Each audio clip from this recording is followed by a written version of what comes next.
पंढरपूरची वारी संपल्यानंतर खरं तर परतीची वारी सध्या सुरू आहे आणि परभणीच्या दैठणा या ठिकाणी खरं तर परती पंढरपूर अशी प्रसिद्ध असलेल्या परतवारी निमित्त परभणीच्या दैठणा येथे कामाकी एकादशी निमित्त खरं तर मोठ्या प्रमाणावर भाविक या ठिकाणी जमत आहेत। खरं तर परती पंढरपूर अशी या मंदिराची ओळख आहे।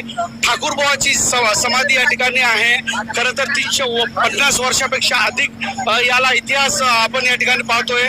ठाकूरबुवा जे आहे त्यांनी मराठवाड्यातून पंढरपूर पर्यंत पायी दिंडी काढल्याचा इतिहास सांगतोय। खरं तर पायी दिंडी त्यांनी सुरू केल्याचा इतिहास आहे।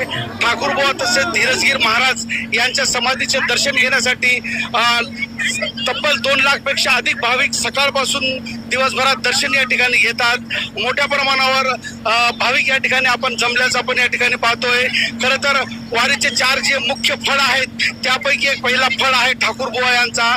ज्ञानेश्वरी माऊलीच्या पालखींची सेवा ठाकूरबुवाच्या फळाला सेवा करण्याचा त्या ठिकाणी अधिकार मिळालेला आहे। खरं तर ठाकूरबुवा यांच्यासोबत मुस्लिम सुफी संत असलेल्या गुलेर बाबा हेही 350 वर्षापेक्षा अधिक वेळ काळापासून त्या ठिकाणी पायी प्रवास करत होते। एकूणच राजकीय नेते मंडळी या ठिकाणी मोठ्या प्रमाणावर दर्शन घेण्यासाठी येत आहेत। आज दिवसभर हा एकूणच सोहळा चालणार आहे। आता मोठ्या संख्येने भाविक या ठिकाणी जमल्याचं आपण पाहतोय। मोठ्या प्रमाणावर परतीच्या प्रवासादरम्यान वारीचे जे वारकरी आहेत ते या ठिकाणी दर्शन देण्यासाठी या ठिकाणी दाखल होत असल्याचं आपल्याला पाहायला मिळते। कॅमेरा पर्सन सय्यद खिजरसह नजीर खान, TV9 मराठी, दैठणा, परभणी।